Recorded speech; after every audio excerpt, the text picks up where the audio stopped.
I'll All right. Yes. Happy New Year.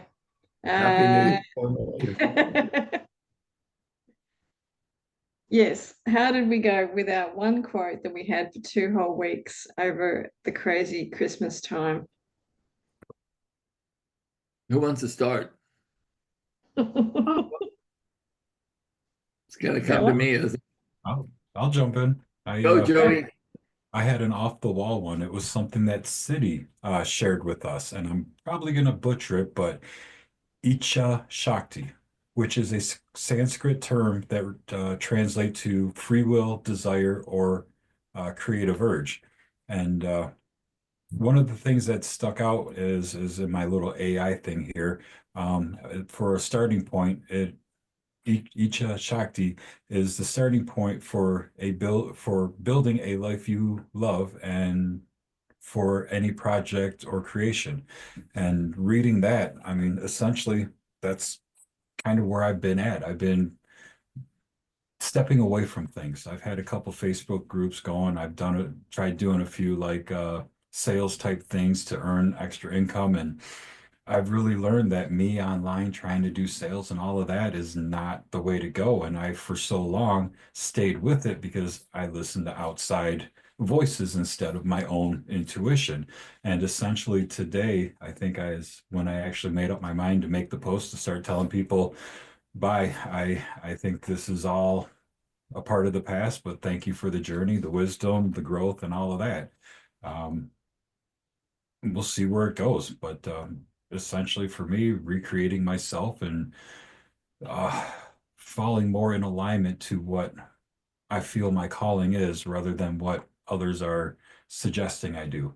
So, yeah, I think the new year's off to a great start. Cool. That's great. I think I did something similar over this New Year's, actually. I kind of reflected on the whole year 2024, and I didn't do any corporate work, didn't pursue it, didn't want to do it. I just wanted to work on my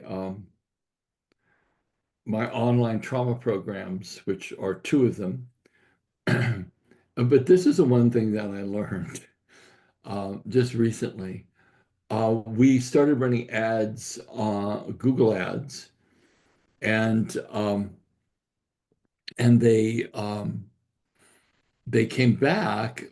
We ran them successfully, and then Google has and YouTube has all of these rules and regulations that they'll stop your campaign, dead stop, and say there's something missing here, there's something missing here. You cross the line here, you cross the line there. So apparently, I can't run Google ads with the word trauma in it. Wow. Yeah, that's what I said. So here we are launching, and they stopped our ads, like they booted us.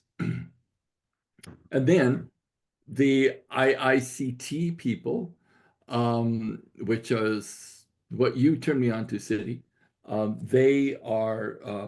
they're like, well, if you got trauma, you've got to have a trauma, what's the word, trauma recovery or something training. And I'm like, why? Because said if you have trauma in the title, you have to be trained in trauma awareness work. And I'm like, why? Because people aren't doing anything. They're not unhealed after the sessions, right? But they don't know that.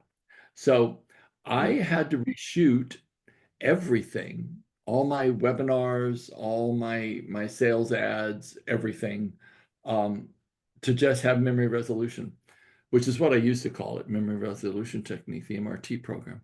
And I was just like, I was sitting back and going, because you guys have no idea how torturous it is to rerun all of that stuff and rebuild all of it again. I spent all year building what I built, and then I was going to do it in 2 weeks, which I did. And this is what I learned. I learned that to do the hard thing, to do the thing that you really don't want to do. Every cell of your body is screaming no, but to do it anyways builds a certain level of determination and resilience that you don't get in any other way. You don't get that by fluffing about and complaining and feeling sorry for yourself or any of that. You only get it by doing the hard things. And then I thought, what an incredible gift that is to force yourself to do the thing that is almost unspeakable to you, that your cells are going no to, but to do it anyways because you have to, or just curl up and fail. And I just thought that was an amazing gift for the holiday. So that was my present to myself is eat crow and do the hard thing that I simply hated to do, but I did it. I'm still doing it. I'm still recording stuff, but I thought that that was really good to get that learning. And the thing I was working on was, as God sent me to you, so will I send you to others. I will go to them with you so we can teach them peace and union. And I did that pretty regularly with coaching clients. So I was very pleased that I just kept that right in front of me, taped to my screen, and just kept reminding myself that this encounter is a holy instant, and whatever I consider God for me is with me as I help this person realize they're connected as well. So that was really good for me. And I'm taking up way too much time. Sorry.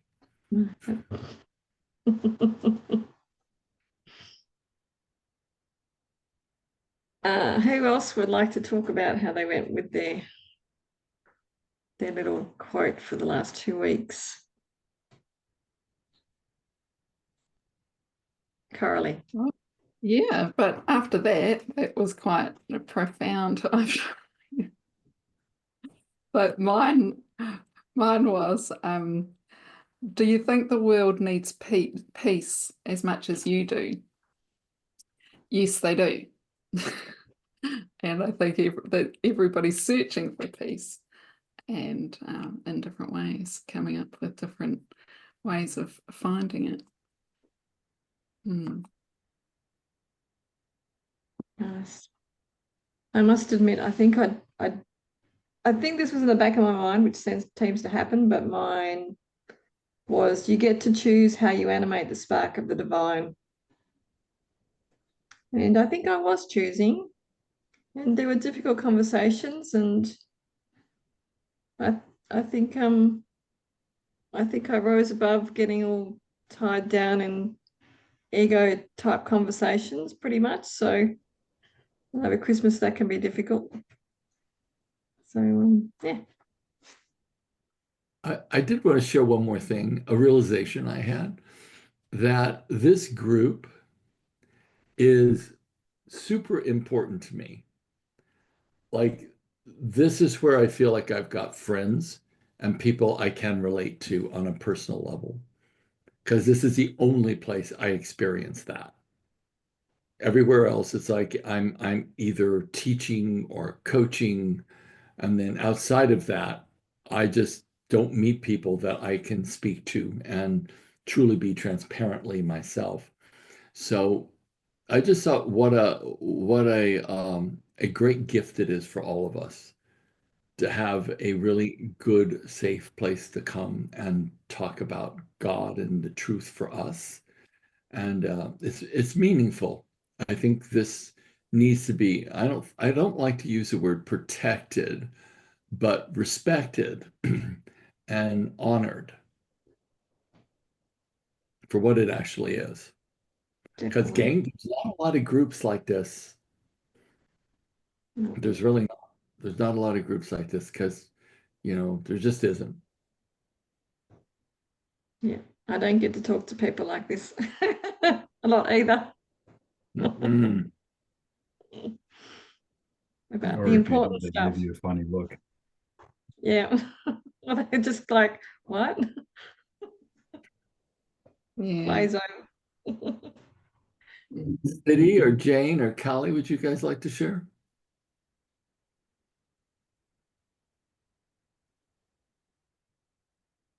I'm happy to share. Go for Now it. there's no noise in the background. Mine is healing reflects our joint will. God says yes, accept God's will. I added in accept God's guidance within. And then healing then reflects God's will. And so there was a lot in that because I thought, well, when I reflected on it yesterday, I thought, you know what? I had too many pieces. I needed to give God a bit more specific aim of where I'm heading, not too many pieces, because when I've just done one line, I've had profound awareness shifts. But when I've got too many, it's just too much for focus on. So one next time. And so what I did reflect on is God's will, healing occurs, and how God says yes to everything. So if I identify as male, God says yes. If I identify as an empowered woman, God says yes. If I identify as sick, God says yes. God says yes to everything because God's benevolence is with me always in every moment.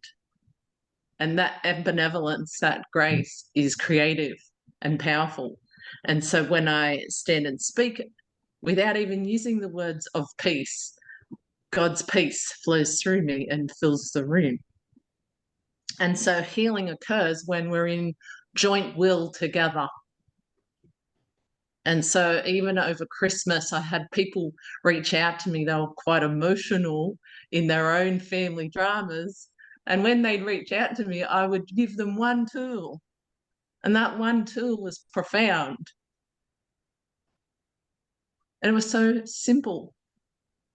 It was so simple that they saw the cause and effect of that tool, even if they didn't recognize it in the moment. When I talked to them later, they told me they had cause and effect. And I gave the tool to Coralie and I gave it to City Shakti on one of our 2x2 sessions. And I gave it to a fair few people. And even to myself, I noticed a huge difference in being able to witness rather than be in the cause and effect.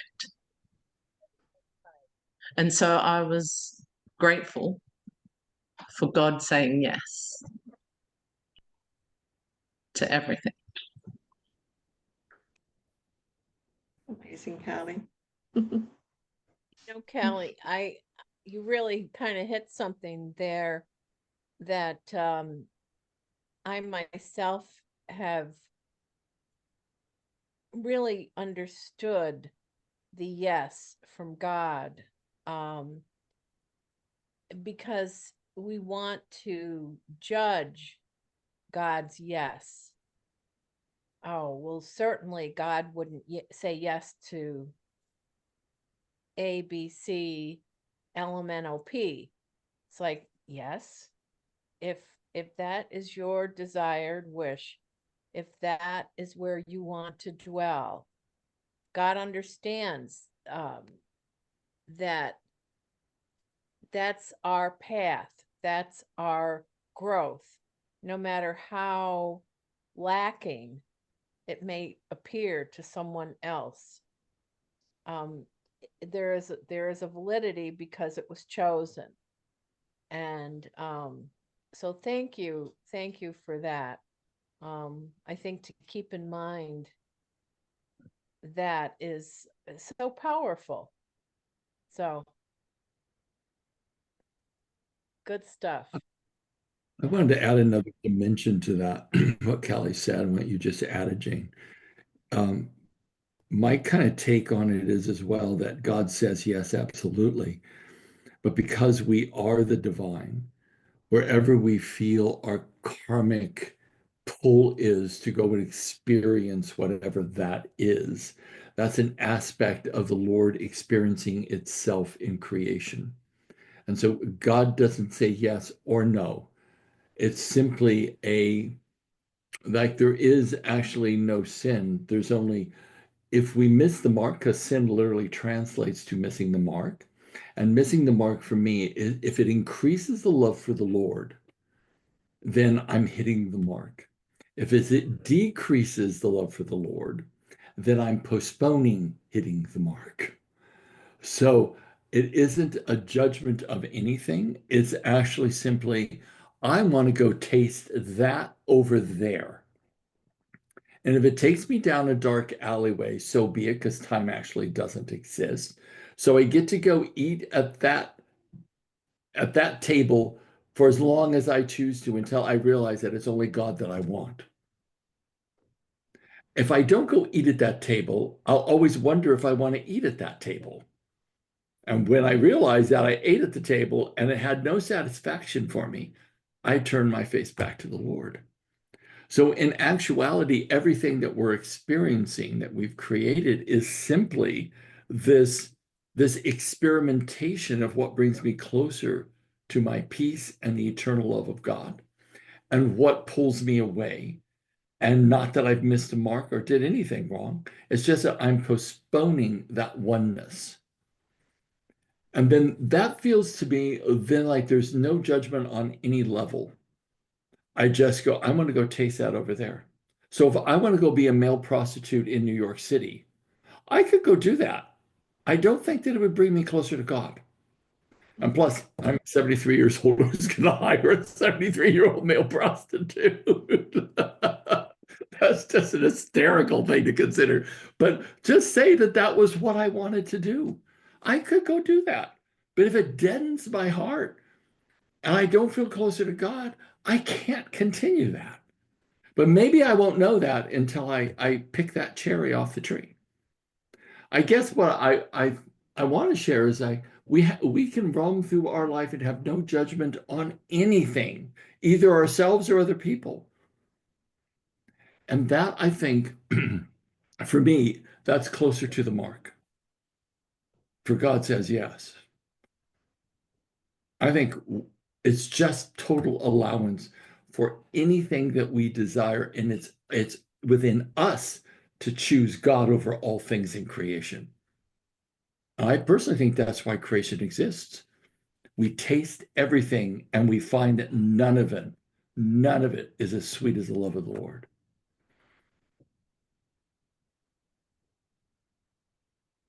So that's what I think, and I'm sticking to it.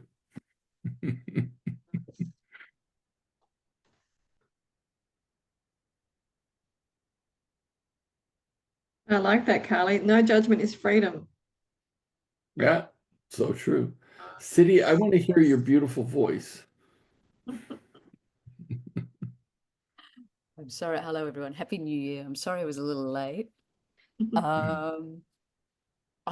The last couple of weeks have been a blur, and I'm just looking at these notes from when we were last together, and I'm going, I don't even remember. I don't even remember this. I think Carly's point, I did write down a couple of things, and I don't know that I've done any of them particularly consciously at all. You must remember guidance from within. And I feel like that's what I've been yearning for, more of the clarity and the lighting up of that for me to know, because I did have an opportunity for a brief switch off in the last couple of weeks, but then I was traveling again to do another event, and I just feel a bit exhausted from actually a lot of driving, and kind of going, wow, what is the pathway forward really? That last year is not sustainable for me to keep spreading my energy to so many things in that way. And what is the pathway forward? And really looking for that guidance from within. So I don't know that I was really present to it. I've more come to it now out of a place of tiredness, going, I just need to sit and feel and see, and not go into some inner panic of I have to make a decision about everything right now. So that's kind of where I'm at with it. City, you may have, there's a psychometric assessment that I do that measures 7 different dimensions of personality. And one of those dimensions is a sense of urgency. And because I'm like a 9, I'm like off the Richter scale. everything I have to get there right away. I have to like do it right now and da da da. And it's like if there's a worry I have, it's like I have to solve it right now or it's going to be a catastrophe, right? That's innate in me. I don't know if that's innate in you, but it may be. And so what I've done to like quiet that down is I literally have to talk myself down off the edge because my my initial reaction is adrenaline and to get it done like right now, and it's generally edged with fear. And I'm like, nope, nope, just quiet the hell down and sit with yourself and prioritize. And so that's what I've been doing. I don't know if that would help you. And I don't know if you even do that. But if you did, it's highly possible that you're hardwired for a sense of high urgency when actually we don't have to be that urgent. That sounds very resonant, actually, and it's I intuitively part felt of like, achieving and, yeah, getting yeah, it yeah. done and partly control and, all those lovely things. Ultimately, it's trying to make ourselves safe, ultimately, because we don't believe that we're being cared for and watched over and all that. That's All of that. And I was going, really? the Really? conclusion I came to. Oh, yeah, money too. Yeah, that. Yeah. Yeah. All of those things, So yeah, because if I don't do it, then I'm not looking after the future. Rather than believing that God is actually looking after me, if I would just quieten down and let that light up, the way. Can anybody else relate to that? Oh, yeah. Mm. So yeah, there's trust and faith in that Yeah. divine support. Not, that that it's real, that I'm not actually just turning up to this group and talking about something that's an abstract thing, that this is actually real, and that there is a love that is trying to guide us to the highest outcome for us. If I could just get out of my own way. So, Well, just the power to remind ourselves of what you just said is everything, because that's how we make it real. Through repetition that forms a habit that hardens into our character. But if we don't repeat it and we don't apply it and we don't turn it into a habit, it will never harden into our character. For all of us, this cannot be a Tuesday night event where we're hearing the truth. And then it's like off to the races with all of our other separated thinking. And it becomes super vitally important that we realize that these little notes, you should see the bottom of my desktop. It's covered with post-its taped to my computer with all these things from the Course in Miracles. I have to have a good 20 posties on my computer, but I just think it's vitally important that we do our best to live this, because it just makes our group stronger. It makes us individually stronger, and it makes the power of these meetings, I think, more profound and rich.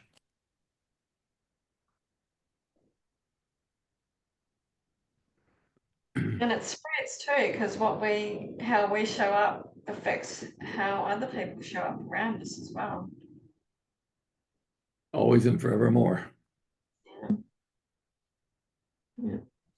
Yeah, I love what you're talking to, Sydney, because what you just said was, for me, if I'm identifying with not being supported, then I'm not allowing support to just naturally, organically come to me, because I'm blocking it with the identity of my mind believing I'm not supported. So I've sort of got two choices, and I'm choosing my mind belief that's saying I'm not supported because I'm seeing it in reality.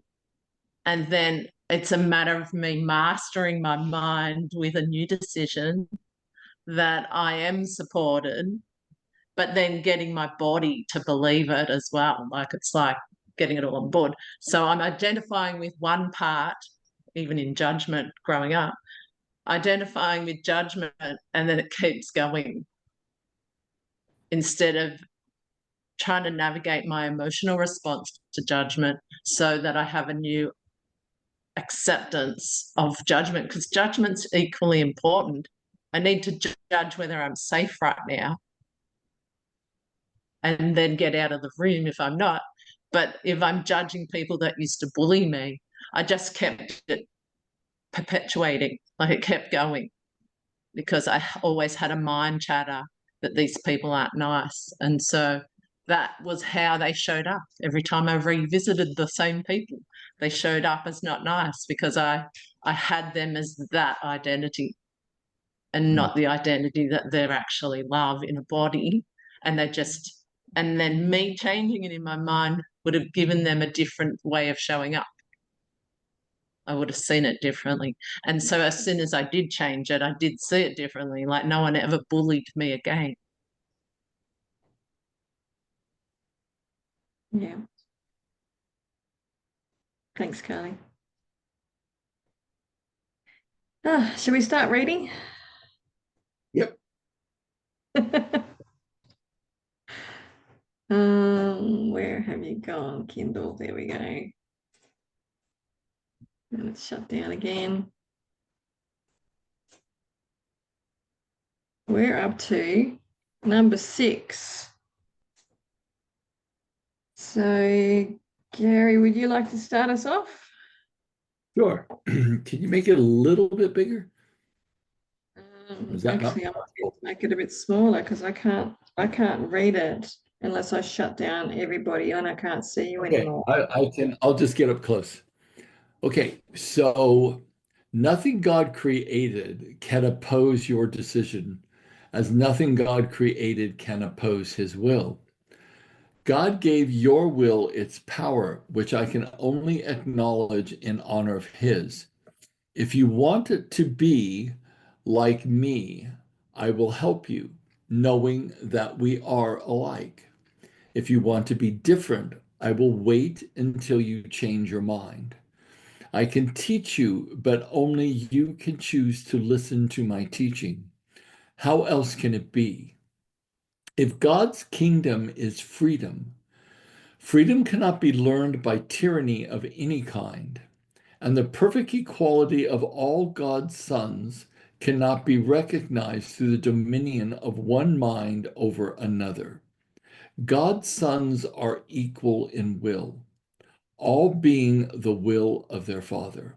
This is the only lesson I came to teach. Wow. I've never heard that before. This is the only lesson I came to teach.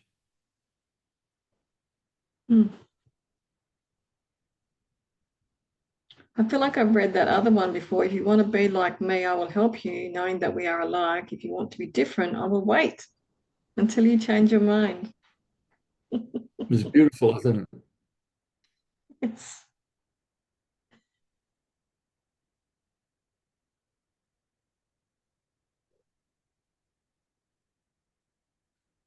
The one line here that I loved is freedom cannot be learned by tyranny of any kind, and the perfect equality of all God's sons can be recognized through the dominion.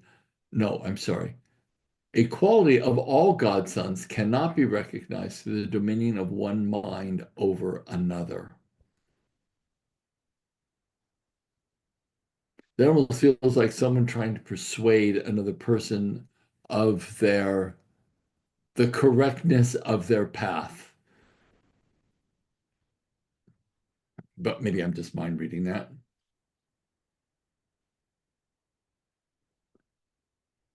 Does anyone have any questions about this paragraph or things they want to add?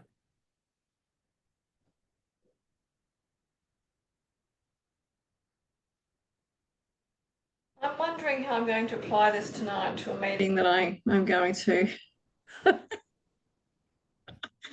Because I know that there's people who will take over the meeting and talk over everybody else. Or do I know that? How can I change my perspective on that so that there is more kindness? Well, Do you want me to add something to that? I would love your input. What position do you hold in the meeting? Okay, it's for the Chamber of Commerce and I'm the treasurer. I Okay. don't run the meeting. I don't run the meeting. So who does run the meeting? The president. Then I would And have a side conversation with him and say, this is some of the things that I've noticed. And these I'd like to suggest some boundaries around the meeting so we are more productive and everybody's voice is honored. nice. And all you have to say is just, we're going to just set up some boundaries for our meeting so that one person and only one person speaks at a time. Mhm. Side comments, no disagreements. You can bring those to the floor when it's your turn to speak. And then you ask, will everybody agree to that, please? So that we have more peace, more harmony, and we're more productive. And everybody has to raise their hand. And if someone doesn't raise, you have to call it out and say, are you going to join this agreement with the whole group or not? So you have to get group agreement, but you have to tie it to a common outcome to be more productive, get more things done, and to be more efficient for the community. Everyone will agree to that. Thank you. You're welcome. So easy.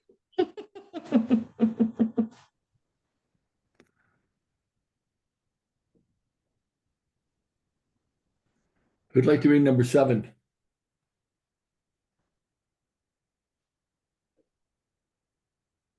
I can't see everybody. So City, Jane, Callie, Corley, Go City. Yep. go City. Okay. If your will were not mine, it would not be our Father's. This would mean you have imprisoned yours and have not let it be free. Of yourself, you can do nothing because of yourself, you are nothing. I am nothing without the Father, and you are nothing without me, because by denying the Father, you deny yourself. I will always remember you, and in my remembrance of you lies your remembrance of yourself. In our remembrance of each other lies our remembrance of God. And in this remembrance lies your freedom, because your freedom is in Him. Join then with me in praise of Him and you whom He created. This is our gift of gratitude to Him, which He will share with all His creations, to whom He gives equally whatever is acceptable to Him. Because it is acceptable to Him, it is the gift of freedom, which is His will for all His sons. And by offering freedom, you will be free. Hmm.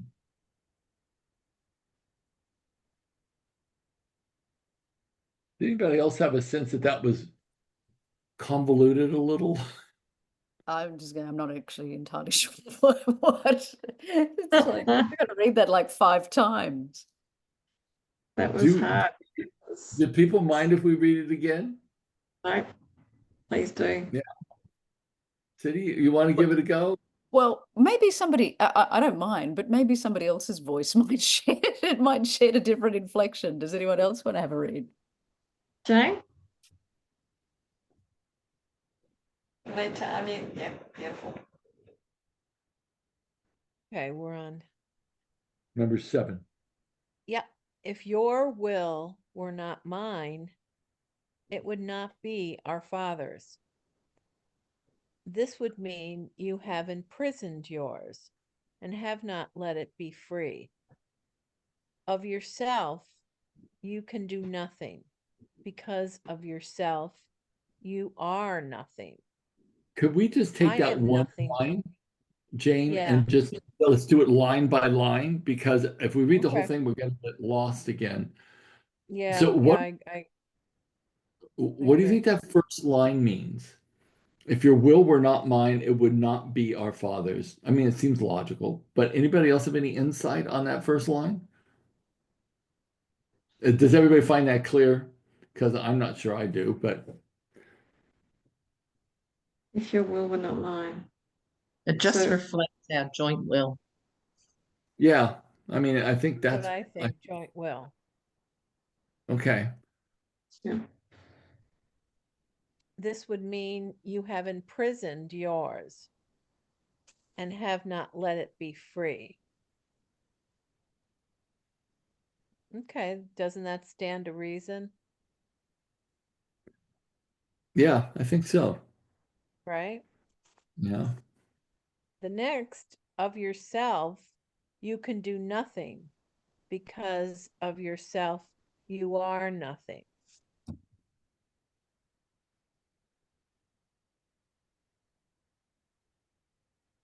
Hmm.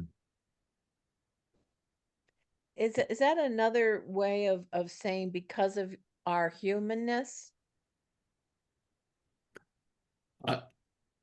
For me, what I get from that is that it's saying that outside of our remembrance of Him, Christ and God, that the only thing left then and our will is our ego, our perceptions, our conclusions, our beliefs. And I think that's what he's calling nothing, I think.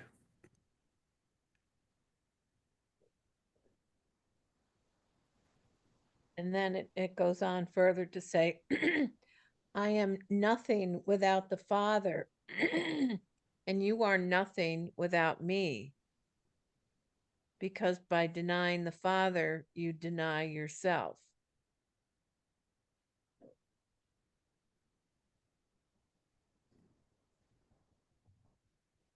And the ego denies it, denies the Father. So it's denying its true self. Mm-hmm. Okay. Again, the accent is towards no lack of separation. Yeah. Okay. I will always remember you, and in my remembrance of you lies your remembrance of yourself. You know, to me, that's quite beautiful because it's talking about, to me, it feels like an energy beam that is in constant motion towards us from the Father to us. And it's forever there. We may not feel it, think of it, but then that's where our problem lies. But we're always remembered.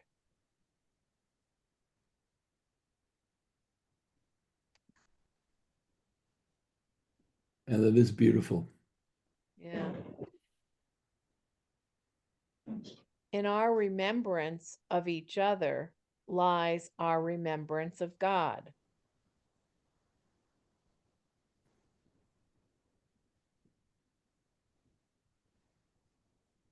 It's sort of like the power of the group, the group dynamics and the power that lies when we're together in union.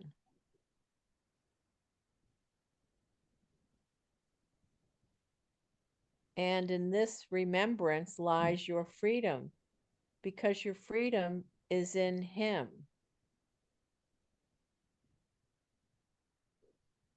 That makes sense. Yeah. Join then with me in praise of Him and you whom He created. So let's not be separated. Let's not act like we're separate. Of course, I keep thinking of the Beatles, John Lennon, I am he and you are he and you are me and we are all together. That was an awakened song for sure. Yeah, right. But then when he starts saying about pigs and the and see how they fly, and it's like, okay, John, you just lost me. Anyways, so okay, this is our gift of gratitude to him, which he will share with all his creations, to whom he gives equally whatever is acceptable to him.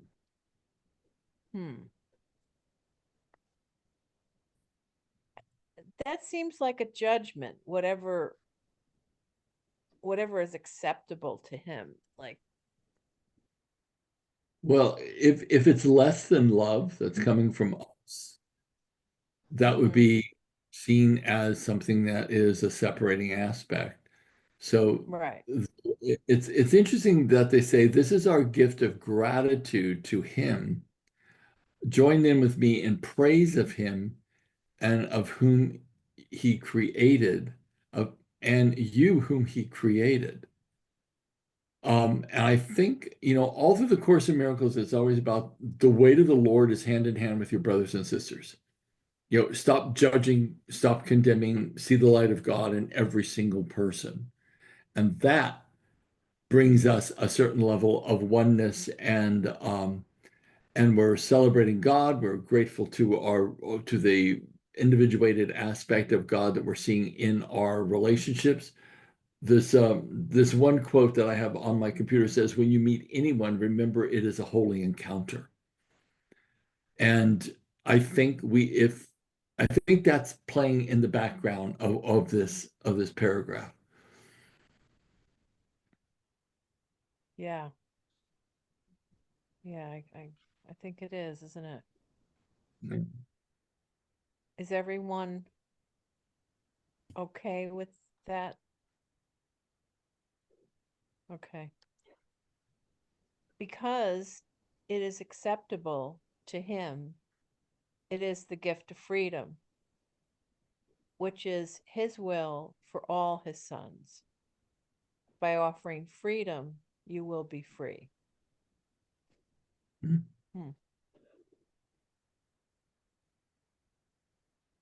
That makes more sense now. Yeah, yeah.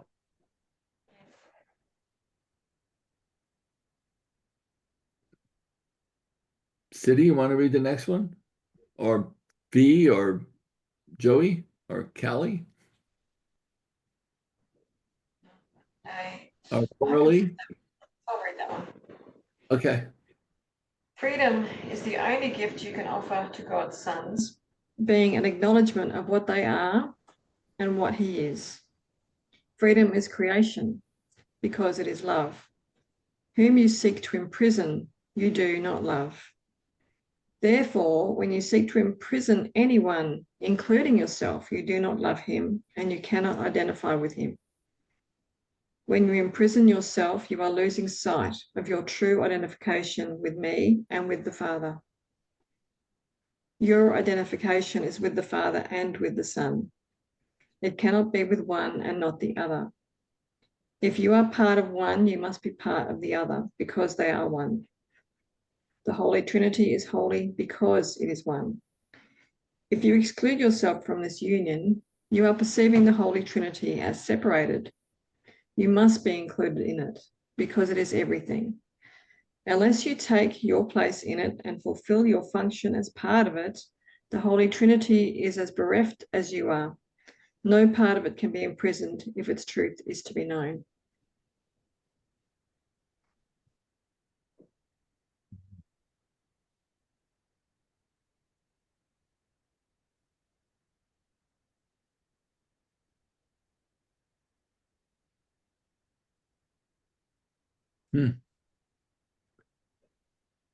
I love the first line. Freedom is the only gift you can offer God's sons, being acknowledgement of what they are and what he is. Freedom is creation because it is love.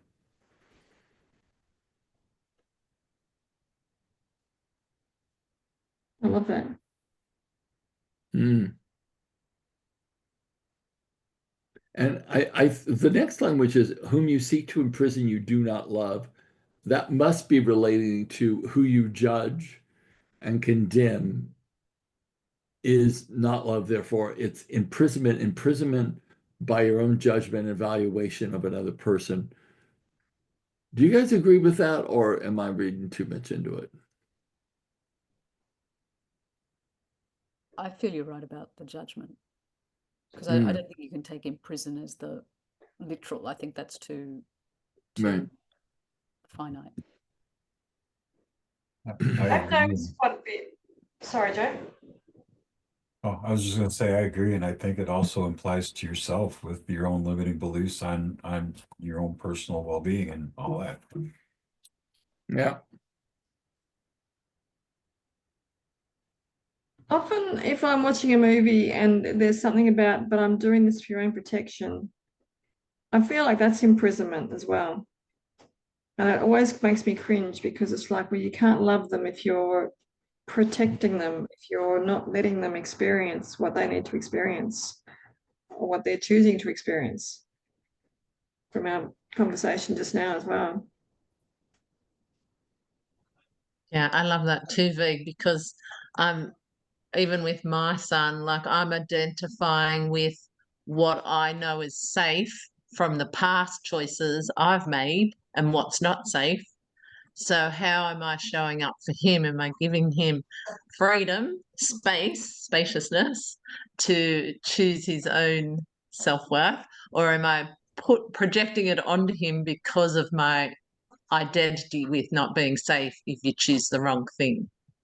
Mm. And so I love the bit about identity in here with the line, when you imprison yourself, you are losing sight of your true identification with me and with the Father. Your identification is with the Father and with the Son. It cannot be one or the other.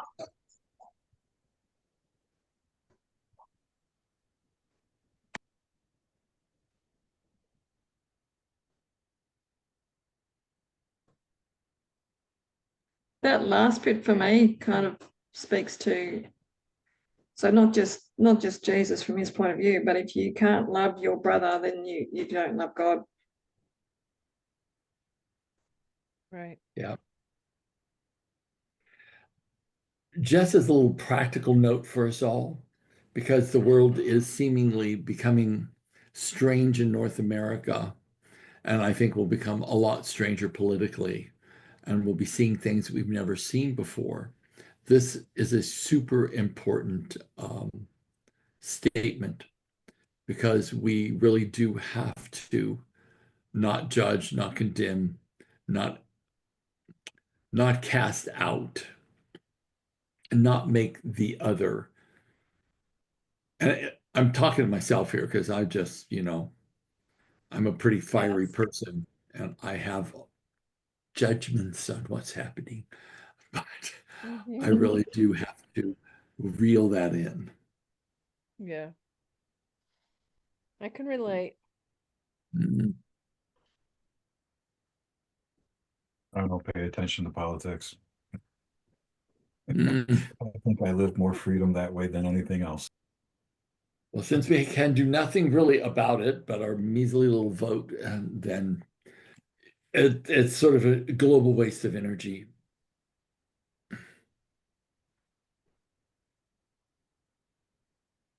It'll definitely change your vibration quickly. Very much so.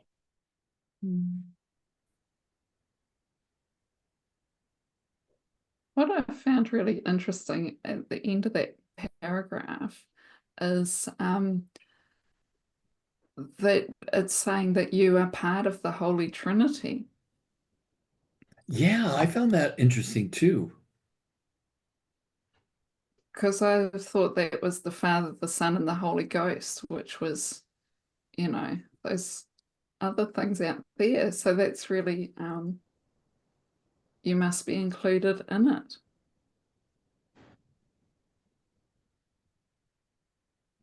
It says, if you exclude yourself from this union, you are perceiving the Holy Trinity as separated.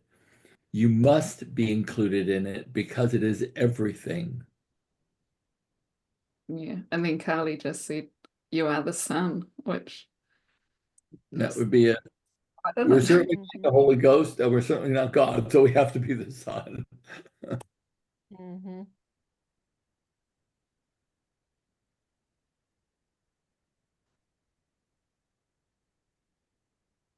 Mm.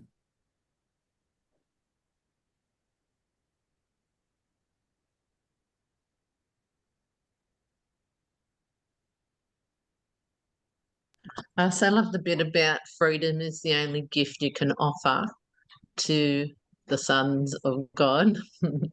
And we were talking about peace before, someone was talking about peace. And I was reflecting with what I do, how I offer peace. But when I re-engage what that looks like for me, it's really freedom. I offer freedom. And in freedom is peace.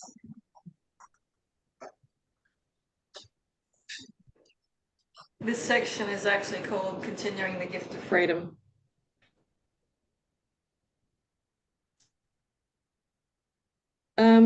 I'd like to propose a question. Unless you take your place in it and fulfill your function as part of it, the Holy Trinity is as bereft as you are.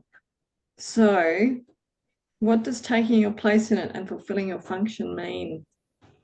And I think it'll be different for everybody. I think it's demonstrating your choice to see unification rather than separation. Mm-hmm. Simple.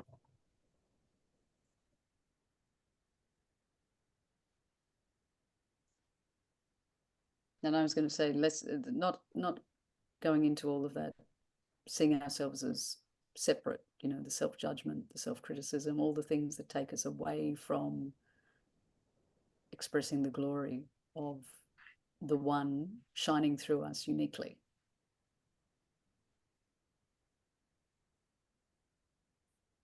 Yeah, I love that, Right. Siddhi. And then following on with that line, we are the holy encounter of whoever we meet. Mm. Mm. We're experiencing the Holy Trinity through the holy encounter with people we meet.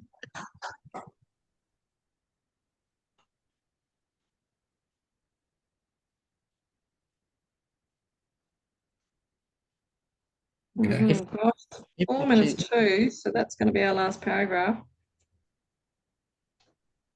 Those were good paragraphs.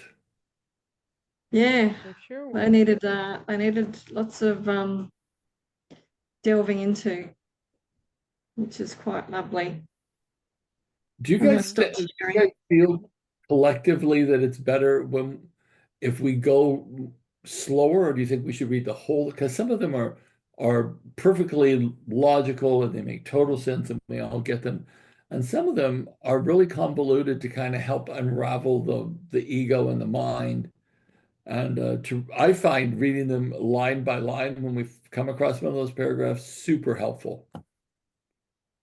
Yeah, and Yeah. if you recall, that's what we did for months when we began, because it And sometimes it just is clear though, so it's like, yeah,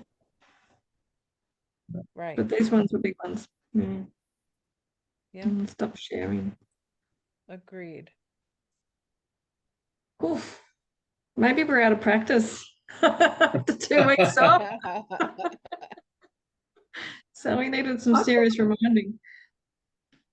Oh, there's so much gold in there. I'm not exactly sure what I'm going to take for my one-liner. Yeah, I've got mine. You Go got for it, yours? Jane.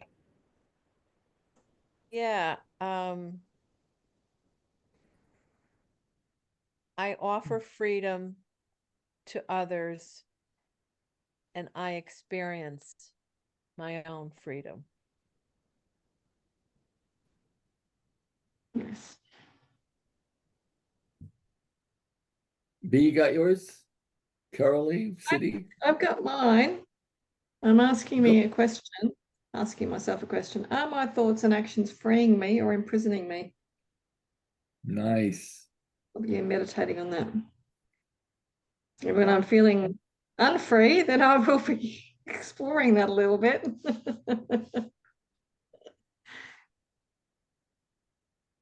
City, do you have yours? Yeah, I've got in remembrance of each other lies our remembrance of God. So I'm going to be remembering my interactions. Carly, you look ready to go. Mike said we Yeah, could- actually, from what Carly said way back at the beginning, God says yes. I'll go ahead with mine. Freedom is the only thing I can offer my brother. Freedom from my judgment, choosing unification with differences instead. Mm.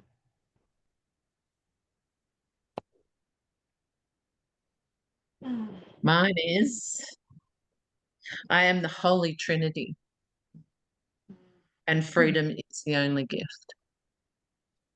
Nice, Callie. Nice. Joe?